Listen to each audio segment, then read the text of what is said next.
Thank you all for gathering here today, and welcome to Real Estate Excellence Expert Advice Series. We're elevating real estate expertise through engaging webinars that deliver essential education and actionable strategies for industry success. I'm very excited to say once again, we're live and recording on Facebook. Today's presentation explores the intricate world of color theory and how it is applied through interior design. Color can be an exciting tool for personal expression. Whether you love bold hues or lean toward more neutral palettes, our goal is to empower you by deepening your understanding of color and its practical uses, giving you the confidence to create spaces that truly resonate with your vision. Color preferences are deeply personal and can evolve over time. Whether you find joy in vibrant colors or prefer a more subdued palette, understand the impact of color will help you make empowered design decisions.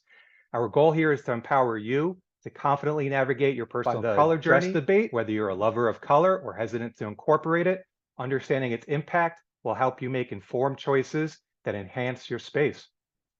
How we perceive color is highly subjective. No two people see color in exactly the same way due to differences in biology and how our brains interpret visual data. This was famously illustrated. Is it black and blue or white and gold? This viral controversy proved that our brains interpret the same color information differently, depending on how we perceive shadows, highlights, and varying light sources. Because we can't always know how others perceive color, it's essential to approach color selection with sensitivity and respect for differing opinions. Today, you will be hearing from our esteemed panel of speakers, comprising the best and most experienced players in our community. Each speaker brings a unique viewpoint from their specific area of expertise. And without further ado, here to discuss color theory and its application in interior design, our starting lineup of speakers. First up, Carissa Byrne-Hebert, the founder of CBH Interiors. CBH Interiors is a full-service interior design firm specializing in residential and commercial renovations in New Jersey and the greater New York City area. Carissa helps busy professionals who are overwhelmed with the responsibilities, tasks, and challenges of a renovation project, giving her clients a clear vision for the space, becoming their advocate and guide through the entire process, making the process seamless and fun. Carissa believes everyone deserves a space that they love, a place that's a haven for them to retreat to, as well as a space that fulfills all of their needs. Carissa founded CBH Interiors in late 2020, but has been working as a professional interior designer for over 15 years. Prior to starting her business, Carissa spent a decade working on commercial spaces side by side with architects. This experience has given Carissa the ability to look at spaces holistically, using her designer eye while taking an architectural approach. As a licensed interior designer, Carissa not only designs aesthetically, but she creates spaces that are safe for users, following building codes, as well as health and safety regulations. Carissa and her husband, Matt, have been married for 6 years. They live in the Heights neighborhood in Jersey City with their 2.5-year-old daughter, Scarlett, and their 2 cats, Freddie and Chloe. Carissa and her family enjoy being active and being outdoors. Their favorite activities include snowboarding, swimming, hiking, and camping. Carissa Byrne-Hebert. Hello, Carissa, and welcome. Hi, John. Thank you. Thanks for pronouncing my name correctly. Appreciate that. I've only known you a few years. I think I finally got it right. And yeah, thanks for having me. I'm really looking forward to this topic. And I see we have a lot of people in the room, so I'm really excited. Thank you. Thank you, Carissa. Our next speaker is Michael Ferranti. Michael is the owner of Michael J Design, offering painting services for residential and commercial clients. Michael grew up painting for local contractors and has always enjoyed the renovation process of a home or business, so he always knew he wanted to run a painting business, as he has always enjoyed painting in the field and also went at school as a fine arts major. Spending his early professional life in sales and marketing in a variety of industries, Michael has used this experience and knowledge to put forth into his own brand. At one point, Michael traveled so much for his clients that he placed all his possessions in storage and lived out of local hotels when he returned to New Jersey, which was about 100 days of the year. Finding this wouldn't be possible without his wife, Casey, his 4-year-old son, Dax, and his dog, Lincoln, strategic industry partners and trusting clients. Michael Ferranti. Hello, Michael, and welcome. Well, good afternoon, everybody. Thank you for having me, John. Thanks for organizing, and I look forward to speaking alongside Chris and Carly and supporting our viewers. Hey, Michael, your microphone's a little choppy there. Can you get yourself a little bit closer to the mic? I apologize. Can you hear me okay now? It's still a little bit, maybe try resetting your Bluetooth or something. So when we come back to you in a little bit, you'll be good to go. Okay, go ahead. All right, thanks, Mike. And finally, but certainly not least, Carly Rose. Carly has worked in the contract interior design industry for 14 years. She recently joined the New York City-based VIP team. VIP is a family-owned independent Danish design company. Some may know VIP from their iconic trash bins, but in recent years, VIP has extended its offering into contract-grade furniture, kitchens, lighting, and desk seating. She worked 9 years in New York City before transferring to Holland, and after spending the last 5 years there, she decided to make New York City her home once again with her now Dutch family of three. Despite being an island girl, born and raised in Key West, she's chosen to brave the Northeast winters yet again. Her technical knowledge of textures and colors is why we have requested her presence today in this webinar, aiming to bring a unique perspective. Carly Rose, welcome, Carly. Yeah, thanks, John. I'm excited to be here, and thanks for the invite, Carissa, and nice to meet you, John and Michael. Hope I can add some angled opinions on the subject matter. I know you will. I'm looking forward to hearing from all three of you. So thank you, speakers. We'll be getting back to you in a moment. Fully understand color, we need to break it down into its components. Hue is a pure color from the visible spectrum. Think red, blue, yellow. Tints are created by adding white to a hue, lightening it. Tones are created by adding gray or mixing complementary colors, softening the hue. Shades are created by adding black to a hue, darkening it. Value is the degree of lightness or darkness in a color. And though it can be divided into many gradations, there are still more colors in the world that can ever be represented on the color wheel. The complexity of the color comes from the interplay of hues, values, tints, tones, and shades. Complementary colors are opposites that create vibrant energy and contrast, while analogous colors are similar shades that create harmony and a serene feel. Monochromatic schemes are different values of a single hue that create a sophisticated, cohesive look. Value refers to the lightness of darkness of a color. Light and dark contrast can be used to create visual drama in a space, especially when high contrast is desired. Using strong value contrast often reduces the color's presence as a hue, allowing you to play with intensity and shadow. Color also evokes sensations of temperature, with cool colors, greens, blues, and purples evoking calm and tranquility, while warm colors, reds, oranges, and yellows evoke energy and warmth. Cool and warm colors are typically illustrated on a split color wheel where the two sides seem to oppose each other. These contrasts can create dynamic spaces. For instance, a warm, inviting living room might use reds and yellows, while a peaceful bedroom might lean toward cool blues and greens. Complementary colors sit opposite each other on the color wheel, such as red and green. As opposites, they provoke a visual tension that can make one color appear more vivid next to its complement. Using complementary colors strategically make key elements in a space stand out. Contrast of extension refers to the amount of space a color takes up in a design. For example, a small amount of a highly saturated color can have the same visual impact as a larger area of a muted color. The balance of extension helps create emphasis and harmony in a room. Saturation refers to the chromatic intensity of a color. Fully saturated hues from the color wheel are vivid and pure, while desaturated colors, achieved by adding gray or mixing complementary colors, appear softer or more muted. In interior design, you can use high saturation to draw attention to focal points, while lower saturation can create a more relaxed atmosphere. And contrast of hue is perhaps the most playful of all color contrasts.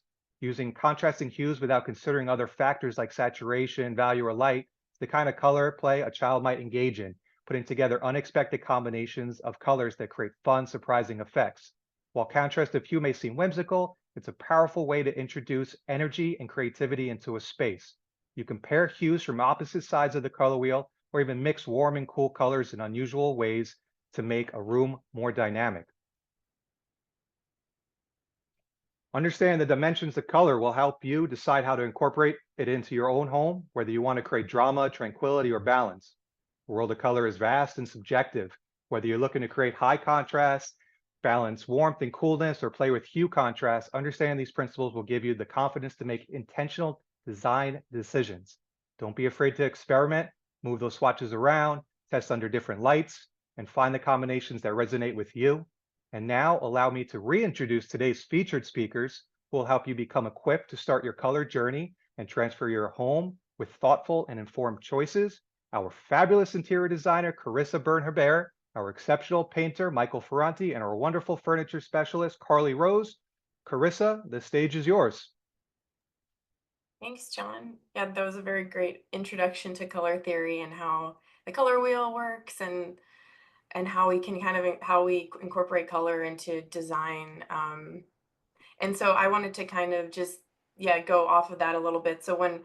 Um, so when I work with a client, I always my process always begins with thinking about uh, like four basic things really. Like the look and feel of the space is very important. Obviously, that's always what we start with.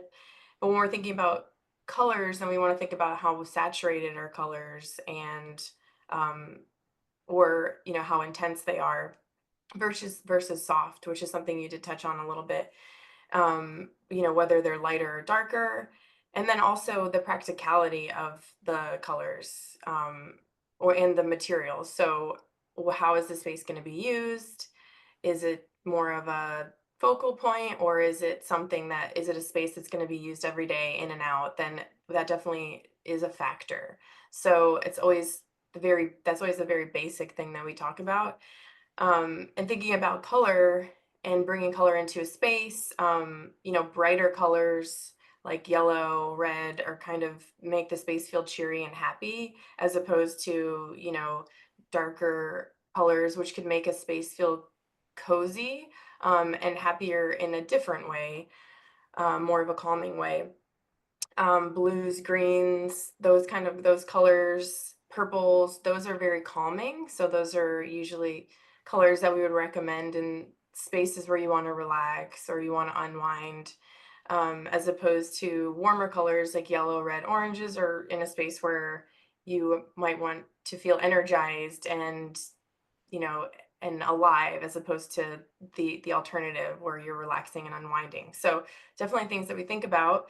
Um, so I wanted to kind of tie Michael into this into this discussion and ask him, when you meet with your clients, and what's your process like when you help them decide on a color choice, or when you work with designers too? I'm sure, I mean, I lean on you for your expertise.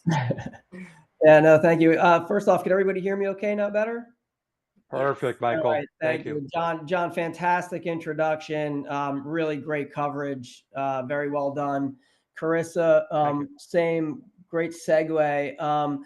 For us, as the painter, as the applicator, quite honestly, my responsibility and what I really strongly always urge and recommend is for the client to do the final selections on the color. It's my responsibility, just like you, Carissa, is to educate the client in regards to the color and how it works.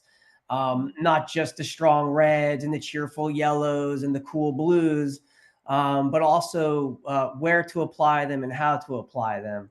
Whether we're painting the ceiling or we're leaving it white, painting the trim and doors or leaving it the traditional white. A lot of these selections do play a role in the overall look and feel and creating that emotion that color theory does bring to the table. In addition to that, things to think about are also the sheen, the finishes of the paint, whether it's a flat color or a sheen, an eggshell or a satin or a high gloss. All of these play a tremendous role in the overall feel. So for us, when we are working with a client and we have a designer involved, like the projects that Carissa and I have worked on, we definitely lean on Carissa and her expertise and her relationship with her client. And for us, it's about suggesting colors, understanding, what is your goal? What are you trying to feel? What are you trying to accomplish here?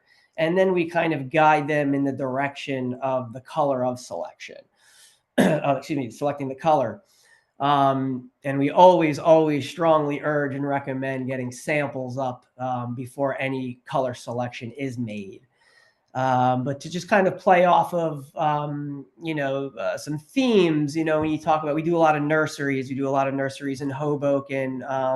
We get a lot of referrals from the Hoboken Mommies group. And when working in these nurseries, we are educating them on, the look and feel. We see a lot of clients moving away from the traditional pinks and blues, and they're going more into the natural greens and beiges. And then, of course, incorporating their overall decor, whether it be the stuffed animals that lie around, or, of course, the furniture selection, which I think is a great segue into Carly and how she operates with her clients.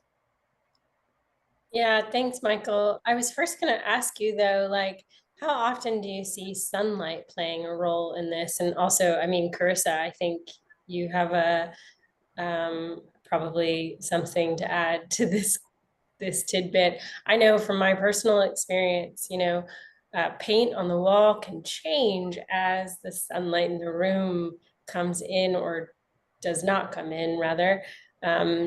And whether that's from above or below or around or side, and it can change drastically based on where it comes in. 100%. 100%. How then, Michael, do you sort of, work with these clients on that kind of question or that kind of issue? Yeah, sure. So when we're doing our walkthrough, we are observing the sources of light, whether it's through windows or ambient lighting. So a lot of that plays a factor. That lighting also is going to play a factor on how it bounces off the paint. And that, again, goes into the sheen selection. So that is all part of the discussion in terms of the source of light and how that plays a factor into the overall look and feel. I think also something you touched on, Michael, was having the clients use sample, paint part of the wall, the actual paint. That's something I recommend too. And a couple of walls, in a couple different rooms is helpful, because you do see that light and the change throughout the day and in the evening when you do actually put it on the wall. Absolutely. Samples are so important. We could go on the computers or on our phones. We know that, it's not the best representation. It kind of gives you an idea, but getting that paint, going to the paint store, or having us come and deliver it for you, and literally, we have painted walls, or we painted sections of walls and numerous walls to see how the lighting plays, the overall effect, how it hits the paint, how it hits the sheen of the paint, how the light bounces around the room. I mean, it picks up the tints off of wood flooring and bounces up onto your walls. So all of that does play a factor in the overall look and feel. And Michael, just to say, is this an annoying, sorry to say that word, but is this an annoying part of an end user, like as a vendor or as a painter, is this is expected, right? Like this is almost even encouraged, right? So like, would we rather just, do some test walls and make sure you're happy at the end of the day, instead of like painting a whole nother room or a whole nother 8 rooms, whatever it might be, right? Like we would rather do some testing, right? Correct me if I'm wrong. 100%. I'm putting some words in your mouth maybe right now, but no, not at all. To be completely transparent, a few years ago, we did offer, color selection, and we had a very good success rate. We did have one particular project where we were all on the same page on color selection, and the colors were signed off on, and about 80% through the project, customer wasn't pleased with the colors that we ended up choosing, and we ended up repainting the entire project. Yeah. So it was at that point where it was me taking my foot off the gas in terms of how involved I was in the color selection. There was the educational part now, and then there is definitely sampling, especially if I know that the client is, unsettled on what direction they want to go into, for sure. Mhm. But Yeah. there's nothing wrong with sampling. Quite honestly, we try and make it as fun as possible. We do try and guide them to at least 5 colors. from where they're playing around in, and then try and get them to narrow it down to 3 before making that final selection. But the Yeah. sampling process, extremely important. Yeah.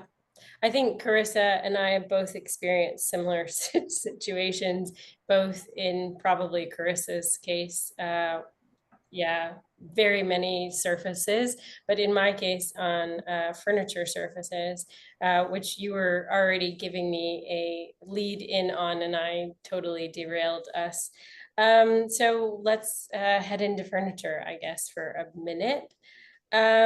So I think when it comes to furniture, obviously the textile is the color component most often recognized. Anyone feel free to correct me if I'm wrong in any of the things that I say, because I'm willing to be corrected.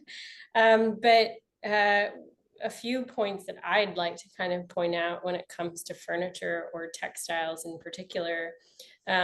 Darker is not always better. So a lot of times when we're thinking like hospitality and like lots of wine and food and things like that, darker isn't always better. And Nils, I know you have a word in on this, so feel free to chime in.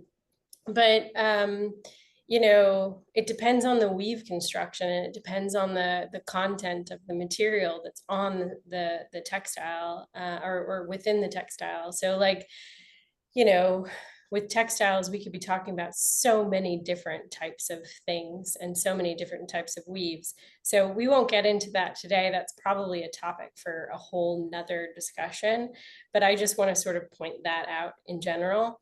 And then, you know, colors, as far as I'm concerned, and the way that I communicate with clients, and my clients are usually architects and designers like Carissa, you know, colors are so important.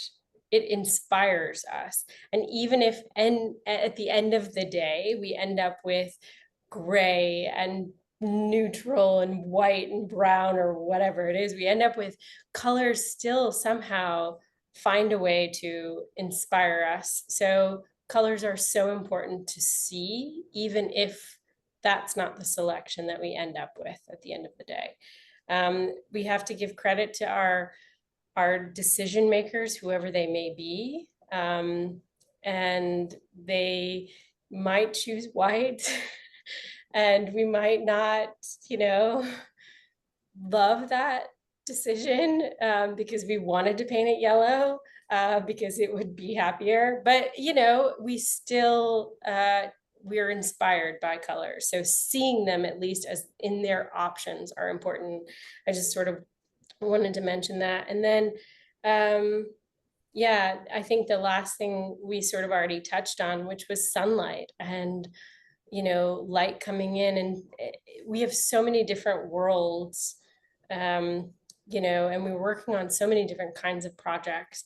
Right now, we're talking perhaps a little bit about New York, which has seasonal changes. But, you know, in places like the Netherlands, where it rains like 85% of the time, you don't have a lot of sun. So yellow maybe is a better choice in the long run, or something yellowish, perhaps. So I think that considering the climate is also an important factor. Yeah, that's a good point. I had when I first started my business in 2020, I was strictly virtual. All my clients were strictly virtual, just by way of, you know, happenstance and referrals. And 3 of my clients were in Alaska, in Anchorage, and that's like, you know, similar to the Netherlands, where in the summer they enjoy 20 hours of sunlight, and in the winter they enjoy about 6 hours of sunlight. So in the winter it can be very, you know, dark and dreary, and so they wanted, you know, so my clients were very interested in having a bright, warm space, but they didn't really incorporate a lot of color. They just wanted it white. They wanted, you know, natural colors. To your point, that even if it is light, white and neutral, it can still be so beautiful and so inspiring if it's done correctly. and kind of tying, in textures and bringing it in those beautiful colors and some of the accent pieces and things like that. Yeah, 100%. I'll chime in on that. Quite honestly, a very good percentage of our clients do go the neutral route, which is fine. Again, it's all personal preference, but something that I do, always recommend to them is, if you're going to go the natural, or the natural route, let's just say on the paint selection, that's when I do urge them to tie the color in with their decor and their furniture. So, wherever you get the color from, as long as you have some kind of color, but again, it is all personal preference. But it's a very interesting to see. Although we are starting to see the trend turn a little bit, but it is very interesting to see over the years that I've been doing this how many clients prefer the neutral, and then they just change out the color through their seasonal decor or their furniture. Michael, Carissa, you said you're seeing the trend change a little bit. Which direction are you seeing it change towards? Yeah, so I'm starting to see quite a few clients starting to introduce color and bold color, and some high glosses. So it's for me, it's interesting. We're also seeing a lot of decorative finish now with lime paint and plasters, which have been just an absolute privilege and exciting for me to do. As painters over the years, the monotony of just kind of painting ceilings and walls a solid color can kind of really wear on you.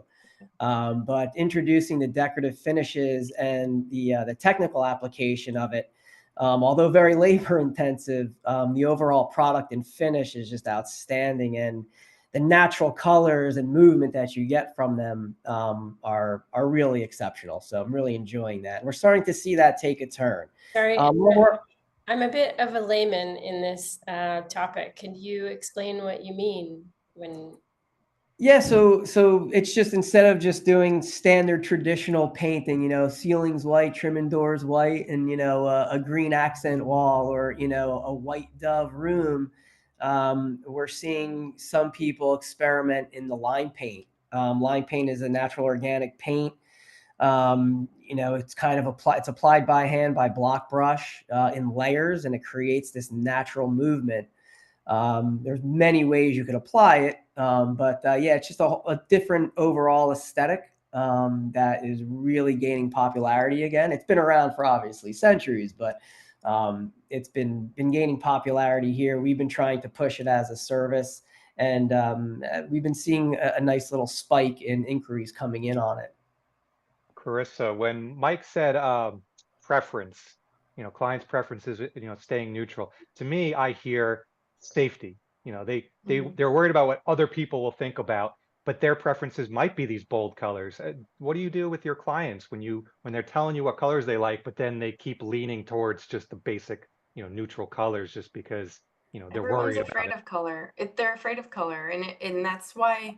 I mean, all of if you look at my projects, that I have a lot of projects with with white walls, but there's a lot of projects with color. So one of the things I always try to do is push my clients out of their comfort zone a little bit, and challenge them to you know something different. So, for one client in the Heights, I got her to paint a whole wall dark gray, and she at first, when I first told her, she said no, no, no, I can't do that. But then, I slowly was convinced her, that it was the right move. And now and that was like 3 or 4 years ago now, and she's I worked on another project with her, and Michael worked with me on her kitchen, and she still says, I'm so happy that you convinced me to do this wall, paint it the dark gray. So and another client in Hoboken, Michael did a mural for us, that a simple mural that I designed, but it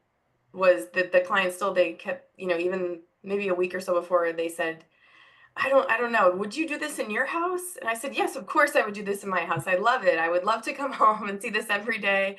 So I just, they lean on me for my expertise and and my point of view and guidance. So I would never guide them in a way that I didn't fully believe in. And that's why, of course I would put that in my house.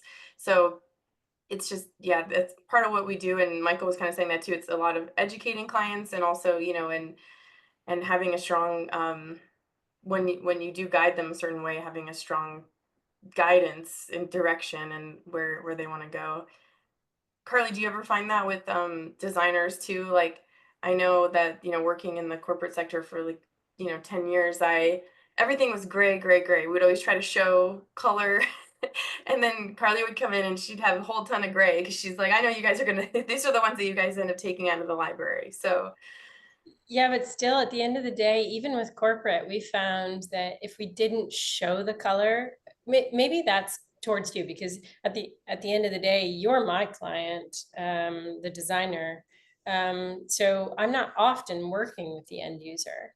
So mhm, that was always the designer's sort of like decision whether or not they wanted to try to incorporate that color, that higher intensity, I guess is the right word, of color into their project.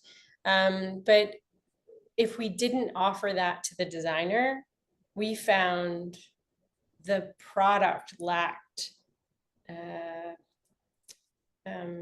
interest mhm. to the designer. So Interesting. as a person who is a vendor selling to designers, we know that we need to inspire designers. So in order to do that, color is very important.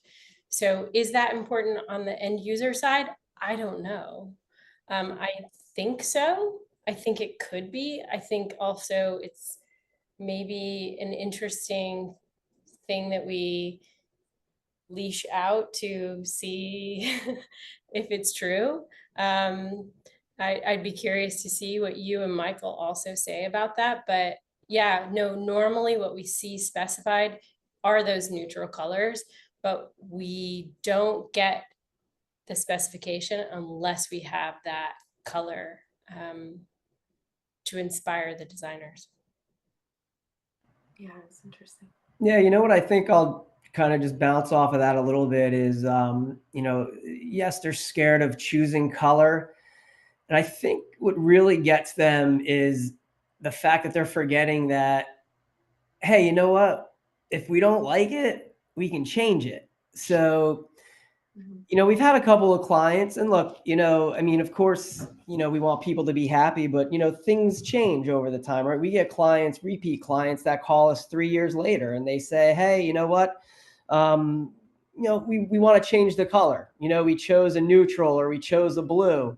And, we've decided to revamp the office. So, people's likes change over a while. We saw obviously a huge spike of it during the pandemic when everybody was stuck in their homes staring at their walls. So I think what happened really, I mean, for us, what we experienced a lot of was just the fear of thinking that it's permanent, if they do choose a color. And I think that's why they go with the safety net of a neutral color and they say, oh, you know what, it's easier to change out my throw pillows versus having, us coming back and repainting a room or a wall, whatever it may be. But we do see it often with nurseries. Nurseries is part of the educational process, not just with the color selection, but wallpaper installation. Again, it's that thought of permanence, and it's, hey, in 3 years, you're going to be calling me back. As your kid gets older, their preferences are going to change as well, and So you right want away their the room. nursery pink so that they can change it to blue in 2 years. Yeah. Sure, yeah. No, Maybe for us as a business, it's good. I'm fully in support and in that idea, but when it comes to textiles, and not that we're talking about textiles, but we are talking about colors. When it comes to textile selections, that's not the easiest thing to do, to change your whole sofa or No, your absolutely not. whole, your whole, even your chair, it's a relatively complicated process, and maybe you've purchased it from, yeah, God knows where, and it's not easy to exchange in terms of textile selection. Oh, So and sure, and the overall expense too, I'm sure, Carly, right? I mean, that's obviously, it's probably way more expensive, of course, to swap out the furniture than it is to have the painting company come back in, be for sure. conscious. And also, like, let's not forget drapery. So like I had a yellow curtain in my home in Rotterdam, and that was a big commitment. I it took me a long time to like commit to that idea to have a yellow I mean, and the curtain spanned the length of my entire home. So that was a big commitment for me. But you know what? I did it. And I was so proud of it when I did it. And everything else could kind of like work around it. And that's where someone like Carissa comes in, because she can help, guide us from one big solid color commitment to like some neutral things along the way, perhaps. Carissa, I'll chime you in. Yeah, no, it is a big commitment. And that's the thing. And so that's why, people, my clients, specifically sometimes need, their hands held a little bit. John, I don't know if Katie is on here, but we were trying to paint your front door a beautiful coral color. And what color is your door now? It's temporarily white. We're So, keeping it white because my wife and mother-in-law were concerned about the colors and how the seasonal wreaths would look on different colors. So we couldn't decide. It will happen at some point, but it's white. I'm also dealing with my 8-year-old daughter. She wants to change her room. I went with like some light neutral gray um, colors in her room. And now she wants, like pink Barbie stuff. She wants to redo it. She wants to add it. So it wasn't 3 years, but I made it 8 years, but I'm probably going to have to do something in that room soon. So this is resonating with me. but it's a good point. I always say that to clients too, what Michael says. You can always change it. It's just paint. Yes. It is Yes. much easier to paint a wall than it is to, reupholster all of your furniture. But for some reason, people do make decisions quicker on furniture than they do paint color sometimes. It just depends on the client. So I wanted to kind of talk about something else too, just the practicality of, paint and some of the finishes, like especially the faux finishes and the textures that you do, Michael, and the practicality of, a home with kids versus a home with, just with two working married people. Like what, and also in Carly, like in your case with work, in office environments with textiles, like what are some considerations that you guys would recommend for, some of the people here listening for selecting, materials as well as color? Yeah, a big question we always get, at least from the residential side, is like, I have cats, or I have dogs, or I have kids. And I'm sure you get that too, Carissa. And those are really hard questions to navigate, because all kids and all dogs and all cats are different. I mean, they're not all the same, and they're not all equal. So we do need to ask more specific questions. And I'd say that's the key point in this whole subject matter in terms of textiles. Really, what is it that we're working with? What is it we're looking at? What is it we need to achieve? Are we talking about ketchup? Are we talking about oil? Are we talking about, wine? Are we talking about, it could be a whole host of different things. And I think that's the most important thing, is really like honing in on what we are concerned with. And then we can make the best judgment, because it's not just about color in those situations. It's also about weave construction. And it's also about, I mean, not everybody wants a leather sofa, and that's okay.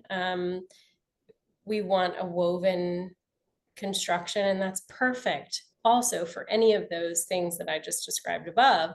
But we need to make sure we're choosing the right construction for that project. So it's more information, I think, is the goal, is the key to that solution. Yeah. Yeah, from a paint perspective, it's the same. Breast milk is also like really important when it comes to that. It's an oil-based thing, so just FYI, I learned that from experience. Yeah, from the paint application process, selecting from a quality product, quality manufacturer, quality paint manufacturer, understanding, the high traffic and low traffic areas within a home or a business, understanding that the lower sheen product is, not as durable and washable as some of the higher sheen. So all of that is part of our consultation process. Again, the importance not just of color selection, but the quality of the manufacturer that we're using, and of course the sheen selection. And then are there, different types of, besides paint, other, applications that you recommend for higher traffic areas? I'm sorry, besides paint? Yeah, besides paint, or are there different types of paint? Like are the lime wash, is that good for, high traffic? Yeah, so with lime wash paint, so lime wash could be sealed, right? So lime paint itself will go on in a matte finish, right? It's almost like a chalky matte finish. But there's wax sealer that you could put on it. The wax sealer kind of creates that protective coating. With the lime paint is very challenging to touch up. So depending on the areas that we're putting it in, sometimes it's easier just to lime over it versus sanding out the sealer. But for the most part, if it's done in a kitchen or a bathroom, we're definitely putting a sealer on it just to block out the moisture. Michael, can I ask a stupid question here for a second?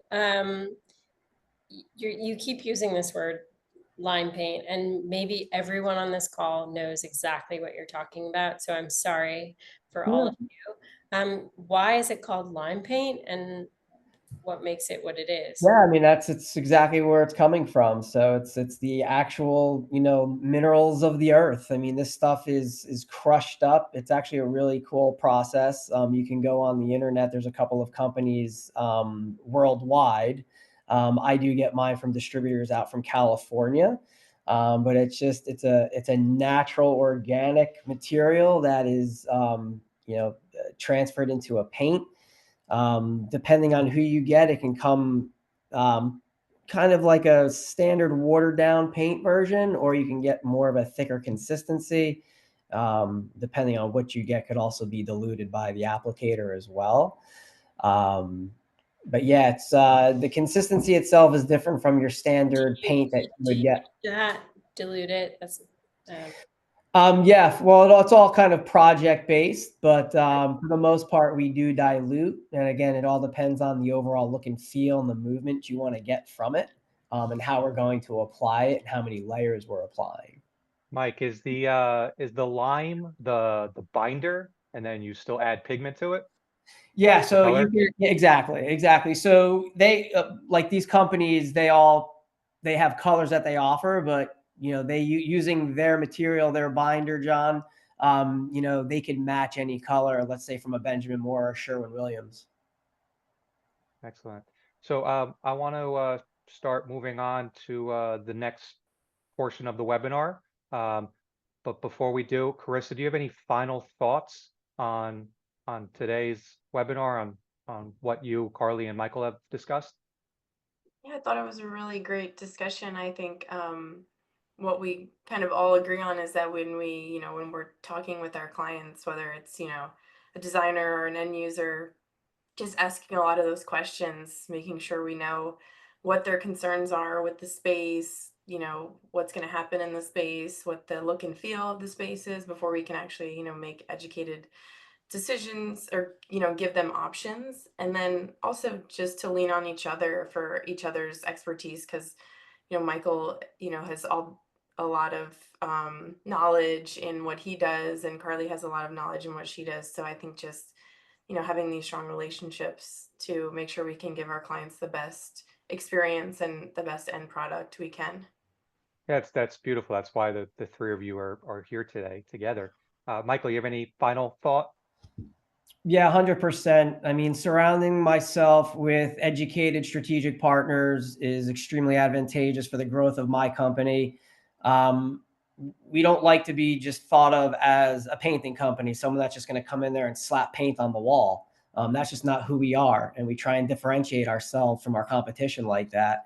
The educational process is just extremely important. We are here to educate. We're here to guide. We're not for every client, and not every client's for us, but having the ability to lean on people like Carissa and Carly and other strategic partners is just so advantageous, and really giving value to your company is not just a painting company, but somebody who's going to provide you with the right direction in your selection. Well said. Michael, And sorry, just a super quick offset question. Do you also do wallpaper? We do, yes. We do traditional paint and decorative finishes, and we also do wallpaper installations. We also do kitchen cabinet and furniture painting. Okay, good to know. Carly, what's your final thought? Oh, my final thought is I'm so intrigued by all of the people that I've met today. Even though none of the people that we've invited have yet spoken, but That's coming up. we're eager to hear their thoughts and questions.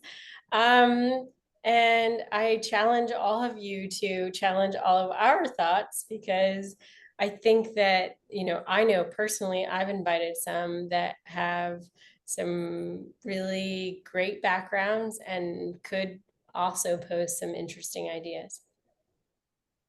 So open it up, John. Perfect. Yes. So thank you all. You guys did a great job today. Carissa, Michael, Carly, thank you. I hope our guests found today's webinar as informative, beneficial, and entertaining as I have. Please don't go anywhere yet, because in a moment we'll be opening up a Q&A. But first, I'd like to share that I will be sending a survey in the next few days. All survey participants will have an opportunity for a bonus gift. We're thinking a color wheel, your own personal color wheel, to help you at home.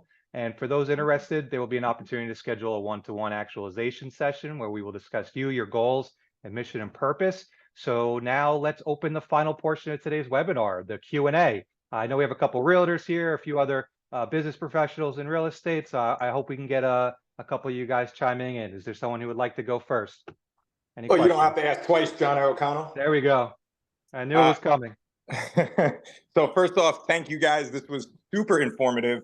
I really have to commend you, John, and 15 people in a room talking about color theory is not going to be the easiest thing to get people in the room for. And John, you did a great job, and the valuable information here. I've just been through a renovation myself. I'm technically still going through it. We could save that story for another day. But what really became present to me here was the power in all three, Carly, Carissa, and Michael, in their ability to ask deeper, more powerful questions to their clients and get to a higher level and deeper level of emotional rapport. Because like you said before, the door's white, not because you don't like beige. There's an emotional tie behind that somewhere, right? So it all comes down to the emotions. We've all been through it. And no matter what business we're in, it's about connecting with people at a deeper level, being able to ask these powerful questions. And don't miss the magic in your boy John O'Connell here, bringing together an ideal group of avatars for all of us to connect with. And that is magical. And I want to thank you for that as well. Well, thank you, Jay. Since you're going through a renovation right now, and we have, the best people for you to ask any questions. Do you have a question for our interior designer or painter? I'll give you a statement. I don't have a question at the moment, but I have a statement that you guys can speak into. So part of the challenges with our renovation was that the GC, although handsome, good-looking dude, myself, was running the show, so to speak. We were basing our trust and opinion off of the people that we were hiring. So unfortunately, we had someone, although we didn't feel like we believed him, he went and painted rooms before renovations were done, and it caused dust build up in places. It was a nightmare. So I just wanted to, Carissa, maybe this is for you. Having someone like yourself with us on a transaction like that is an advocate, not only for our emotions, like you said, and thinking about like what it is that, what would Carissa do? Is Carissa say it's cool, then I think it's cool kind of thing, but also being able to go to speak to that contractor and say, no, my friend, you're not painting yet. You have to finish this, and this before we get to that. And having a professional be there to guide you with that, I think that is one of the things here. And having this team is irreplaceable. So that's my comment. And if you want to, you know, comment on it, that'd be great. But John, just again, thank you so much. Thank you, Jay. Carissa? Yeah, definitely. I wish, you know, we had connected and I could have helped you through that. Because yeah, a lot of what I do is, you know, guide my clients, and that's what I always say, I'm their advocate. I'm gonna be the one that, you know, tells that, well, you're the GC, but usually it's the GC that, you know, you need to do this or that, or you did something wrong, you need to fix it.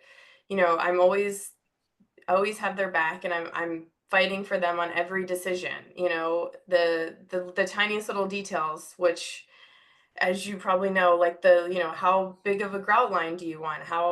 You know, what layout do you want the tile to go in? Do you want it to go horizontally? Do you want it to go vertically?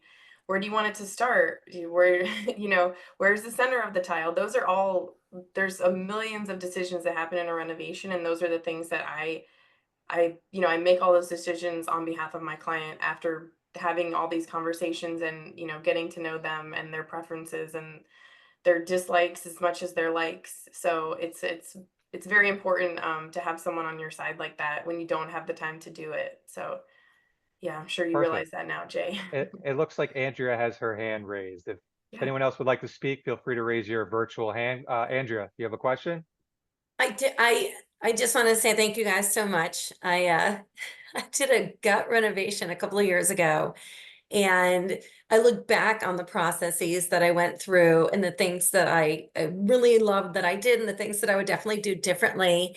And I think the money would have been well spent to bring in somebody who's more of a designer, but not necessarily like how it's going to go, but to help me think beyond the bare walls. Like, my stuff's coming back into the room, and how can the room fulfill the desire of what it's going to feel like for me. I found out that most everything there is a very emotional decision. And it's like being able to talk to people out of, like, the word comfort zone and resale value just sound like somebody's going to walk into their house and be terribly disappointed until they move. But then they had gray walls and white everything, so somebody else can walk in and not feel pigeonholed in your decisions. And like, I guess this was more of like just like a comment, like, I didn't speak to somebody like yourselves before I went through the renovations. I'm a wild child, right? So like, there's some colors on my house and in my house that made me feel like I was going down a roller coaster when I decided about them. But I'm happy.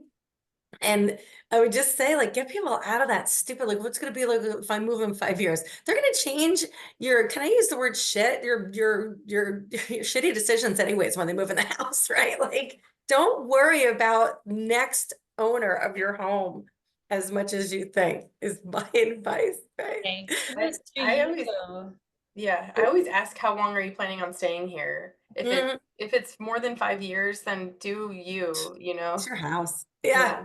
Unless Yeah. you're taking out a bedroom, that's another story. We'll talk about Right. that, but yeah. Knocking down the walls. Yeah. Yeah, they'll come up with a new trend next year and a new color next year. Just that's don't worry about it, right? Yeah. Michael, didn't you look like you wanted to say something? You're on Yeah, mute. no, that's Andrea. That's a great point and well taken. And you know, the reality of it, and I'm sure our very experienced real estate agent Todd Maloof, who is also here on the call, he could probably attest to this. But when we do our paint to sell projects, people who are looking to sell, chances are we're going in there and we're repainting whatever decisions they made 5-10 years ago anyhow. So Exactly. if you're the buyer, you're the owner, you do what you want, it's yours. And then when it's time to sell, you go in there and you want to make it, museum canvas white so that the Right. potential buyer can come in there and use their imagination on how they want the place to look. Fantastic. You build that into the listing price and you get your ROI back anyhow. And then hopefully you get to paint the Yeah. buyer's house after. Well, that's exactly right. Yeah. David, you had a question? Thank you. Thanks, Andrea. David, did you still have a question? You're muted. There we go. There we go. Sorry about that. I I think you answered my question actually, because I was going to ask a question about what people are doing when they want to sell their house. Like we recently bought a house and we just didn't like the colors at all when we went in there. Of course, we loved the house anyway, but do you find that there's trends in what people do to change the house so that it's maybe neutral or something before people come in to buy? And by the way, I just want to thank you for having such a great and amazing panel on today, John. Thank you for saying that, David. You're right. They were wonderful. Great. I think Michael should answer that question. Yeah. Yeah, thank you, David. Such a pleasure to see and hear from you, buddy. So trend wise, decorators, white and white dove, they have been, two of the just top of the line requests from, I would have to say, it's got to be close to 100% of our real estate agents and their sellers. Some of it's just freshening up what's already there, and some of it is a true color change. And again, it's to have that ability for the potential buyer to walk in and imagine, what their next home could look like. So, it's some people like, oh, why am I going to repaint it if I'm selling it? People, again, it triggers different emotions. When people walk in and they can't imagine something, if they're walking into somebody else's home and they see somebody's personal family photos and, their color selections, sometimes it takes them out of that place. So I'm sure, a professional stager could speak to this. I know, real estate agents could speak to it. The idea is to kind of minimize the owner now getting their personal items out so that the potential buyer can imagine them in there. And that's by neutralizing the walls, neutralizing the decor, mainly the personal decor. So we're actually taking out the personalization of it from the current homeowner, but trying to get the potential buyer to personalize and think that way when they're buying. Guess it's easier to visualize what their house is going to look like with a white blank, canvas than if it's already painted all different colors. So, and even David said it before. He walked into a house that he loved, but he didn't like the colors. You turn on the HGTV channel and you see all those home shows and everybody's walking in trying to buy a place. And the first thing they say is, oh, I hate this color. Who cares? You're going to buy it and you're going to repaint it. So you have to look beyond that. You have to figure out, is this floor plan right for me? Is the number of bedrooms and bathrooms, et cetera, et cetera. Yeah, but yeah, it's very funny. That's why, Michael, that we all lean towards those neutrals. Because, well, I don't know how many of us are homeowners or renters or whatever we are, but like, that's why. Like we lean into the neutrals because we are like, okay, well, we don't know how long we're going to be here, and we don't know how long we're going to do this, and we don't know how long this is going to be the situation we're in. So we might as well just paint it white and make it easy and take it to the next step. But it's so lousy in my opinion, and it's so sad in a way, because like we should all be living with color if we can. brighten our lives. So I think we're about that time. Thank you so much, Carly, Michael, Carissa. All well said. I really want to thank you very much, the three of you, for joining us, and thank you to our guests for being here. Let's all add some color to our lives. If you're interested in a color wheel so you can start playing around with some ideas, please fill out the survey that I sent to you in the next few days. And thank you very much. I'm very happy that you were all here. And again, thank you, speakers, Carissa, Michael, and Carly. Thank you so much. You were wonderful. I hope everyone has a beautiful and wonderful day, and let's add some color to our lives. Take care. Thank you all. Thank you. Thanks, John. Bye. Bye.